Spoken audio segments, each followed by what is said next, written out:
you want to learn if we have these vaccination drives in your community, you can always call 311, or you can also call your alderman directly.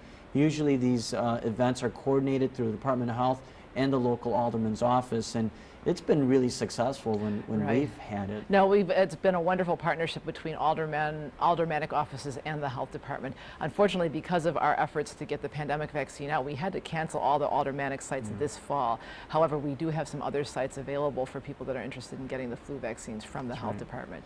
Now, we've been focusing on the pandemic flu, but the doctor has also made reference to seasonal flu. Yes. So that means this year 2 shots. For adults, it Right? means 2 shots. But also for children. For children, correct? it may mean 4. 4 shots. Well, let's talk about adults first. Okay. 2 shots. Sure. There's a seasonal influenza vaccine that will prevent against the usual seasonal strains of flu, and which can and will probably circulate this fall. In addition to that, there's a separate pandemic influenza vaccine that will prevent against the virus that was previously known as swine flu. But that's important to underscore, because what I don't want happening is people believing that because they took the regular influenza shot that they're fine. They're immunized from all influenza viral strains, and that's not true. That's not true. This pandemic viral strain is new. The vaccine was especially developed to combat against this viral strain. So remember, this fall you will have to take two influenza shots. One for the regular seasonal influenza, and then the second one will be for the H1N1, or the pandemic, or the word that we're not using anymore, swine flu. Now, I know that you had a couple of questions here in terms of what are some of the things that people misconceptions that people have about the flu shots?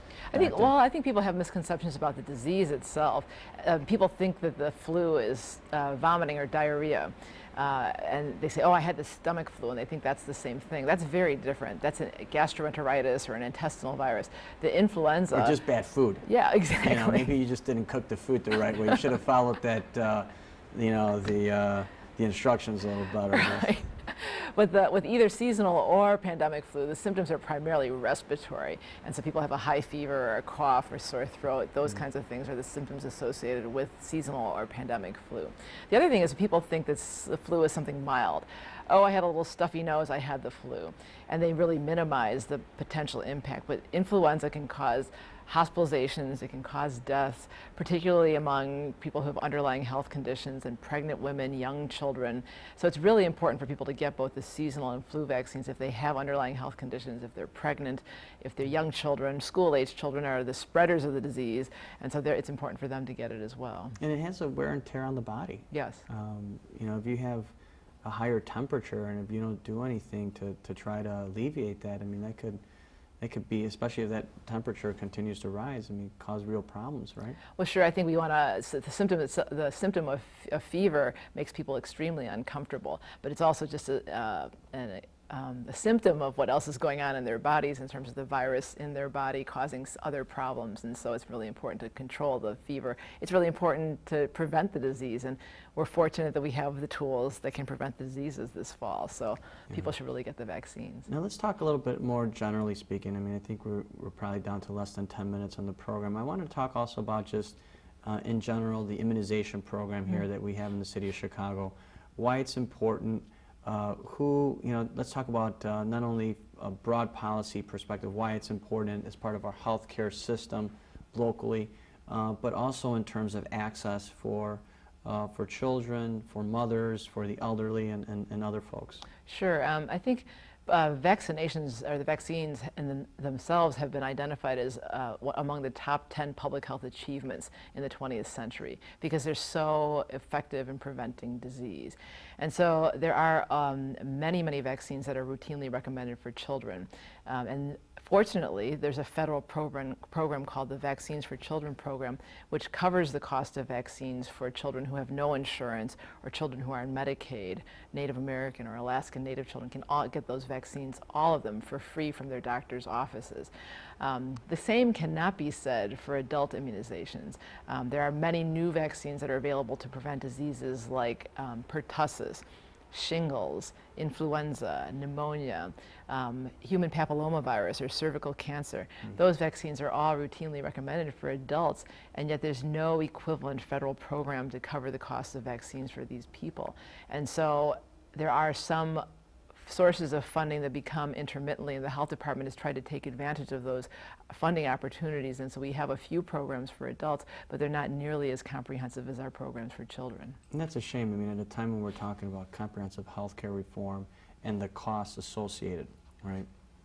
I know I sit on the board of a local healthcare clinic, Community Health. I don't know if you ever heard of Community Health. They do some great things, and they treat the poorest of the poor and uninsured.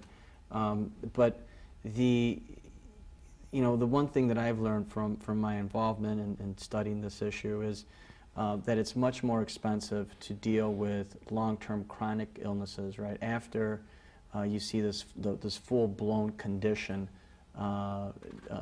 just really start harming the person's health, dealing with that as opposed to just taking a more proactive approach and dealing with a preventive healthcare kind of regimen, and it seems that using more of these vaccines on the front end would be more cost effective in terms of preventing some of these illnesses, and then having to treat them after they've taken place. Absolutely. I mean, I think vaccines themselves are very cost effective. So even though they cost money up front, at the end result is there's a lot fewer healthcare costs that result because people don't get cervical cancer, they don't get chronic lung disease, they don't get hospitalized and require a lot of medications and have severe outcomes. So it's the costs associated with the vaccines themselves are really, really small in comparison to what the ultimate costs are if people get the illnesses or the diseases. For folks who are watching this program,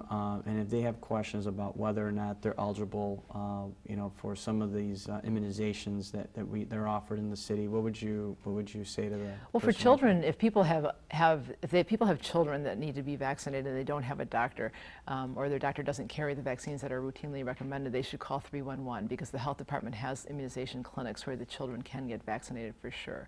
For adults, we have fewer of those vaccines available. We really just don't have the funding to support those efforts.